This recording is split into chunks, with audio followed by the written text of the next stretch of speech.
Accord numéro 4. Priorité aux intérêts et aux entreprises françaises dans les marchés publics et appels d'offres publics. Ce quatrième accord stipule que lorsqu'un pays africain lance un appel d'offres pour un marché public, les entreprises françaises passent en priorité, même si d'autres entreprises étrangères proposent de meilleures offres ou des prix avantageux. Résultat, dans beaucoup d'anciennes colonies françaises comme le Bénin, la Côte d'Ivoire, ce sont les expatriés français qui contrôlent l'économie. Prenons justement l'exemple de la Côte d'Ivoire. Les grandes entreprises françaises en Côte d'Ivoire possèdent ou gèrent presque tous les services publics.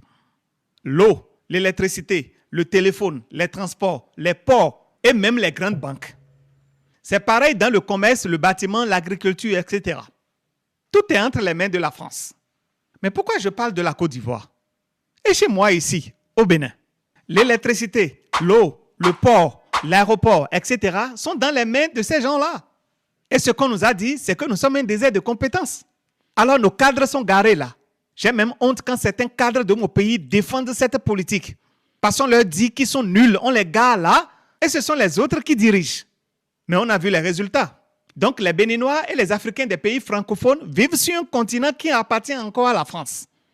Mais ces intellectuels qui ne sont intellectuels que parce qu'ils maîtrisent la langue des autres, parce qu'incapables de réfléchir par eux-mêmes, ne voient pas ça comme un problème. Parfois, je me demande si l'école ne nous a pas plus abrutis. Bref, accord numéro 5.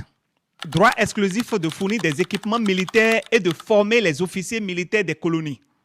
À travers un système bien organisé de bourses, d'aides financières et d'accords de défense hérités du pacte colonial, la France oblige les pays africains à envoyer leurs hauts gradés militaires se faire former en France. Le résultat? Des centaines, voire des milliers d'officiers africains sont formatés à la pensée française. Beaucoup deviennent ensuite des pions dormants, prêts à être utilisés au bon moment. Il y a un discours du capitaine Ibrahim Traoré qui illustre la chose. Et avant lui, le président Kérékou le disait. Si je peux paraphraser, il disait entre autres, nous avons des cadres, nous avons des intellectuels dans notre pays qui travaillent dans leur propre pays comme des colons. Moi-même, j'ai dit, pendant la période révolutionnaire, que les intellectuels béninois, et en disant béninois, nous pensions à tous les intellectuels du continent africain, étaient tarés. Parce qu'ils travaillent dans leur propre pays comme s'ils sont des colons. Ils sont venus exploiter leur propre pays. Donc ces officiers formatés à la pensée française sont comme des pions dormants prêts à être utilisés au bon moment, pour un coup d'État, pour saboter une réforme ou prendre la défense des intérêts étrangers. Mais jamais ceux de leur propre peuple. C'est une stratégie invisible, mais bien réelle pour garder l'Afrique sous contrôle. J'espère que maintenant vous comprenez un peu mieux ce que Macron disait au président Talon au sujet des équipements militaires. Accord numéro 6. Le droit pour la France de déployer des troupes et d'intervenir militairement dans le pays pour défendre ses intérêts. Selon ce qu'on appelle les accords de défense, la France a le droit d'intervenir militairement dans ses anciennes colonies africaines. Elle peut aussi y installer des bases militaires permanentes totalement contrôlées par des soldats français. Même si aujourd'hui, on essaie de moderniser la chose pour que ces bases ne soient plus physiques, visibles, mais ils sont toujours là. Un exemple frappant, c'est ce qui s'est passé en Côte d'Ivoire. J'en ai parlé dans une vidéo ici. Quand le président Gbagbo a voulu reprendre le contrôle économique de son pays et limiter l'influence de la France a réagi violemment. Elle a organisé un coup d'État digne d'un film américain. Des hélicoptères de guerre et des forces spéciales françaises sont intervenus directement et ont même tiré sur les civils pour les tuer. Tiré pour tuer. Voici l'entrée de la résidence de Laurent Gbagbo, du moins ce qu'il en reste. À côté du corps sans vie d'un des derniers fidèles de l'ancien président ivoirien, les hommes de Ouattara sont ivres de joie. Laurent Gbagbo est parti. Laurent Gbagbo est parti. Non, non, propre. Regardez juste la marque. Ouais.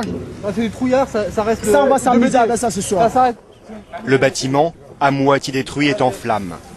Pendant 24 heures, il a été soumis à un intense bombardement des forces françaises et de l'ONU. Et voilà ce qu'il a eu comme récompense. Ici, donc voilà, nous sommes libres, on va rentrer en famille tranquillement pour voir nos enfants, on va déposer les armes. Dans un salon de réception, sur la table, il ne reste qu'une Bible. Ces derniers jours, Laurent Gbagbo les a passés dans ses sous-sols. Une chambre, un bureau et des liasses de documents. Les pillards sont passés par là. Dans la cour, l'heure n'est pas encore à la réconciliation. Il est mort, c'est un mercenaire. Tu es un mercenaire, tu es mort. On t'a baissé toi. On t'a baissé toi, tu es mort. Même demain, je suis prêt. Tu es mort. Il n'y a rien en face. À l'extérieur de la résidence, les soldats français qui ont participé à l'assaut sont toujours là. Ils ont pris en charge les prisonniers. La compagnie a reçu pour mission de sécuriser les abords immédiats de la résidence présidentielle. Premièrement parce que la résidence de France jouxte la résidence présidentielle. Ensuite pour éviter tout retour des combats au sein de cette résidence qui est un lieu symbolique et éviter une poursuite, une multiplication des pillages. Lors de l'attaque, la force Licorne a ouvert la route et s'est arrêtée aux portes de la résidence présidentielle, laissant l'ultime combat aux soldats ivoiriens. L'armée française a massacré au moins 65 civils non armés et blessé plus de 1200 autres. Ensuite, la France a placé Alassane Ouattara au pouvoir. Donc ne soyez pas étonnés qu'il soit si docile, qu'il soit si obéissant, qu'il se comporte comme un esclave de salon vis-à-vis de la France. Et ce n'est pas tout. Elle a exigé que son nouveau gouvernement paye une indemnisation à la communauté française pour leur pète. Mais de quelle pète s'agit-il? En fait, la France estime que ces hommes d'affaires qui ont fui Abidjan lors de la guerre ont perdu plusieurs millions de dollars de chiffre d'affaires. Et pour ça, le gouvernement Ouattara a payé la France.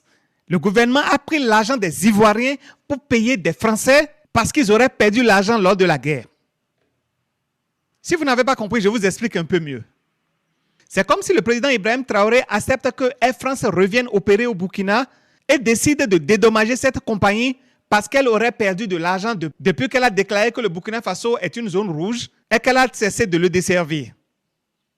C'est vous qui avez décidé partir. En quoi c'est mon problème? Pourquoi moi je dois payer pour ça?